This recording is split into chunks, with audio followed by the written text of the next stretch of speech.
of those items that's on my list of things I'm most grateful for is that I came of age at a time when humanity was taking its first steps off the planet. That era, the 1960s, was of course tumultuous and upsetting, but for those of us paying attention to the preparations underway at the time for space travel, it was a thrilling time to be alive. We, in my generation, were very optimistic about our future, a future spectacularly depicted in the 1968 landmark movie 2001: A Space Odyssey. I saw that movie and thought, in 2001, if we have our act together so well that we could live in space and undertake interplanetary travel, then surely we would have our act together well enough to overcome all our problems and life on Earth will be perfect. And only a year later, of course, Apollo 11 lands on the moon. Ample demonstration to my teenage self that the human future on Earth and beyond was going to be just as thrilling and exciting and wonderful as I had imagined. Well, 2001 came and went, and yes, life on Earth did vastly improve for us. We humans, and many more of us than before, are living longer, healthier lives, and we eat grapes in the middle of the winter that come all the way from Chile. But all that progress came at a tremendous cost to our natural support systems. The activities that made that progress possible had little effect initially because the world's population was relatively small, our natural resources were vast and seemed unlimited, and our usage of them was minimal. But limits have long been reached, and we are facing today what was called back in 1968 the tragedy of the commons.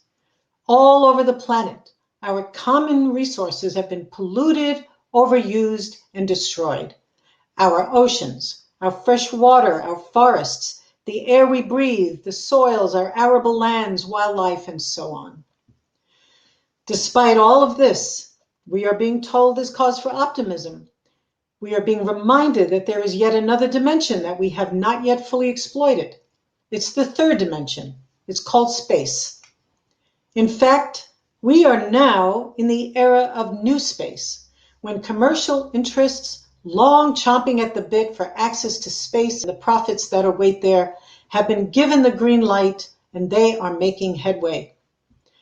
Now, for many years, I have been an enthusiastic promoter of the exploration of the solar system, including human spaceflight.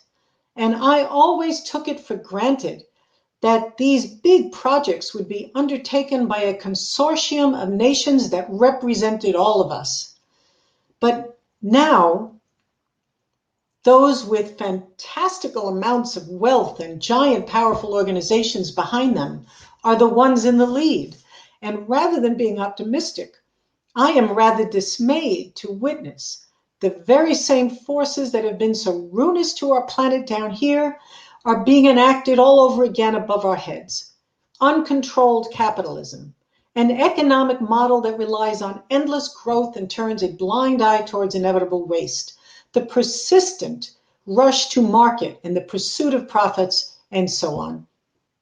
Now, to be fair, we're seeing some amazing things these days from the people of New Space, and some of it is undeniably cool, like not one, but 2 rocket boosters returning to Earth. But at the same time, we're hearing some outlandish claims and ideas, like mining asteroids is going to save the Earth. Elon Musk wants to terraform Mars. He wants to turn the surface environment of Mars habitable so that we could move there permanently. Jeff Bezos, with a different idea, wants to build space colonies in orbit around the Earth where people could go live. Both these individuals say their goal is either to avoid environmental disaster down here on Earth or move polluting industries to space. But either way, the message from these guys is clear. We can only save ourselves if we make enormous efforts to move civilization off the Earth. And I say, not so fast. Let's take these claims one by one. Terraforming Mars, or turning its surface into an Earth-like environment, is ridiculously implausible and almost certainly impossible. Recent results from Mars orbiting spacecraft have shown that in the inventory of CO2 on Mars, CO2 being a greenhouse gas, is inadequate to warm and pressurize the atmosphere and make the planet habitable. And that is true even if we could afford the colossal planet-wide engineering task of mobilizing all that CO2, getting it out of the ground, getting it out of the ice, and injecting it into the atmosphere. And there still would be no oxygen to breathe, so we'd have to manufacture that on Mars as well. And I could go on. All of these are engineering and construction projects on a scale that we never even done here on Earth. Also, the surface gravity on Mars is only 38% that here on Earth. I remind you, real-life space travel is not Star Trek. We have come to learn that the human body does not like reduced gravity for long periods of time for a host of medical reasons. And there are, of course, psychological ill effects of being in confined spaces for exceedingly long periods of time. Staying mentally and physically healthy under those circumstances would be a giant obstacle to human colonists trying to live their lives, work large construction projects, and give birth to successive generations on Mars. We simply were not evolved for such conditions. It may be sad, but it is highly unlikely that there will ever be a family with a permanent Martian address. What about space colonies? These would have to be miles wide to make the environment on the inside comfortable in the gravitational sense. They'd also have to be terraformed. They also would be massive, expensive projects. The justification that is being given for these is that we will run out of energy in about 200 or 300 years, and by then there will be trillions of us, so we have to move off the Earth. Negative. Our global population is not on track to reach 1 trillion, thank God for small things, and that requirement for energy assumes an economy on steroids that is going to double every 25 years, and we'll need more and more energy to power it. Well, that growth assumption is not a foregone conclusion, and we should not buy into it. There is much talk these days about a circular economy in which recycling of materials is actually built into the manufacturing and distribution process. And there are almost limitless energy sources down here, like nuclear energy, if only we would avail ourselves of them. In short, there is absolutely no reason to prepare to move human civilization to space colonies or to Mars, and it is, in my opinion, irresponsible to put that specter before us as a reasonable and realistic response to the mess that we have created here on Earth.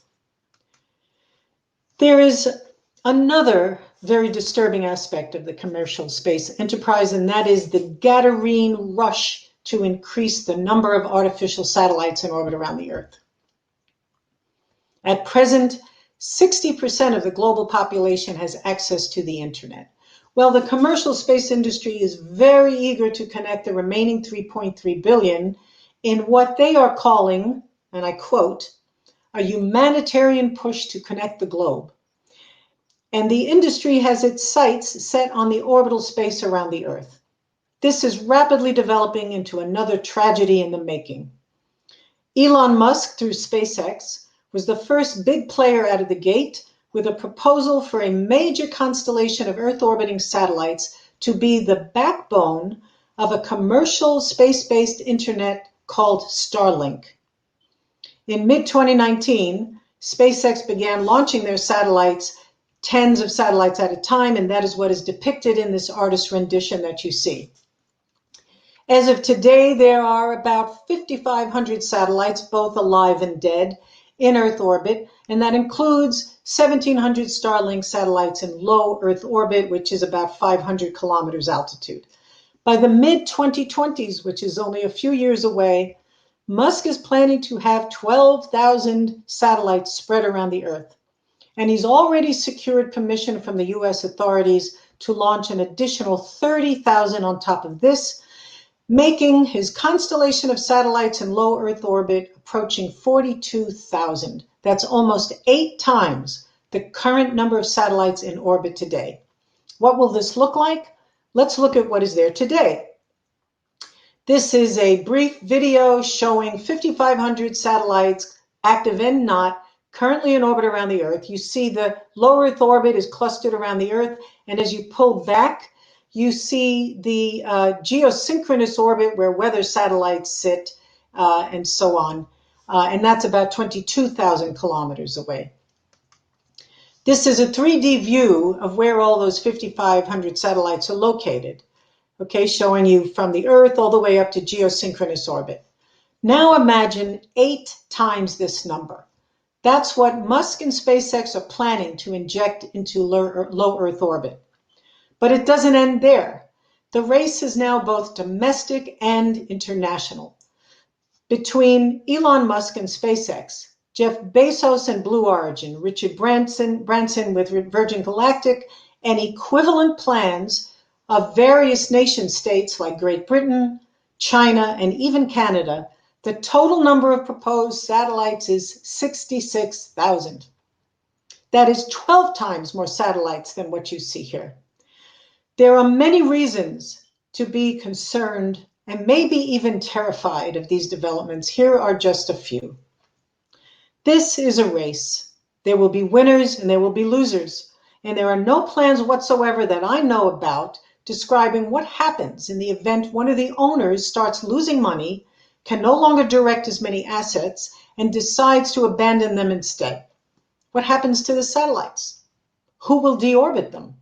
They have to be deorbited. Further, with that many satellites up there, there are bound to be collisions. And yes, my opponents will disagree and say things falling from space usually burn up in the atmosphere, so there's no trouble. But there is, because some things don't burn up in the atmosphere and they can reach the ground. And it has been shown that with enough satellites, one collision can lead to more collisions and then more collisions yet again in an exponential fashion. And it has been recently reported that there are already 1,600 close satellite encounters per week by SpaceX satellites alone. Now imagine starting with 66,000 satellites. It's not pretty. Also, to me, it is frightening to think of assets above our heads in the hands of possibly hostile, imbalanced, rogue actors. It sounds like something out of James Bond, but it's not impossible. Finally, at the moment, though the rush is already vigorously underway, unbelievably, there are in place insufficient regulations on these systems, insufficient monitoring, tracking, protocols for deciding who's going to be the one to initiate an avoidance maneuver in the event of a collision. And there is no enforceable space treaty in place for how all these players should work together internationally and what the punishment will be for disobeying the rules.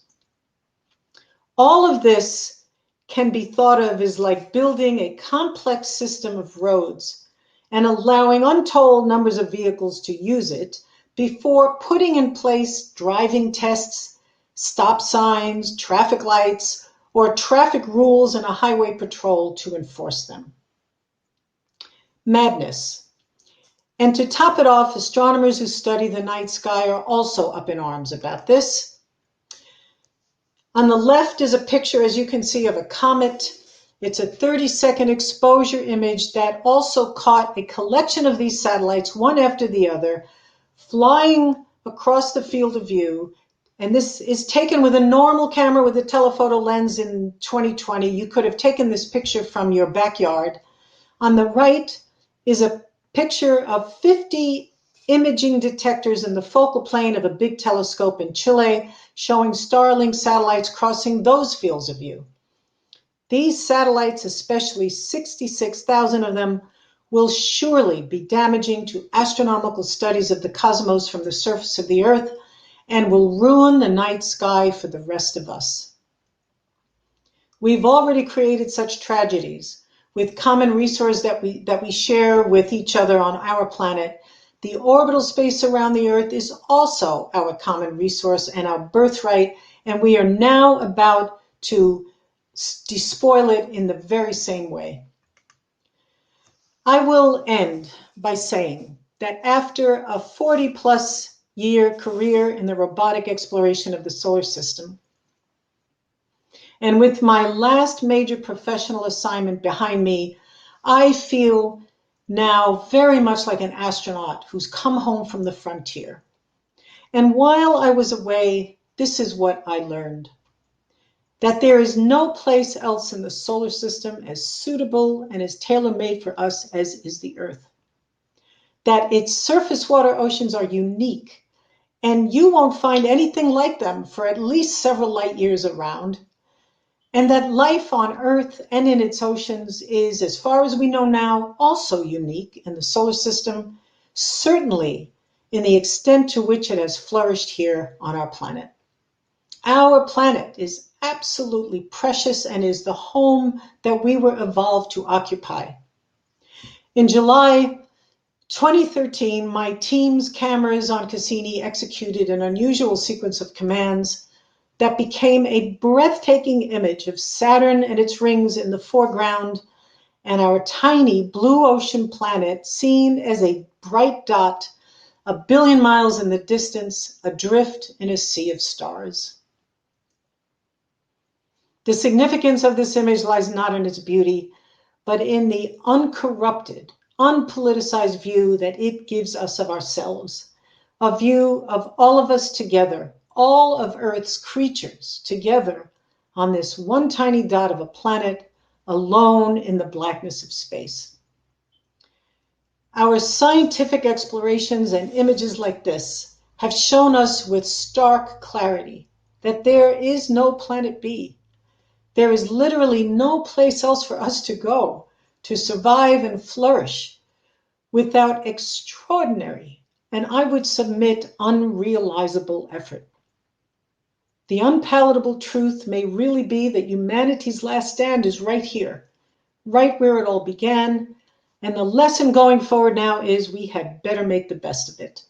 So I say to the titans of commercial space, Elon and Jeff, and to all the high net worth individuals around the globe, you have won the race. You are admired the world over for what you have already been able to achieve. So how about now showing our fragile, precious, life-giving planet and all of the creatures on it some love? And I mean an unconditional love, a love that does not seek profit or gain, a mother's love. You, gentlemen, have the power and the means to do this.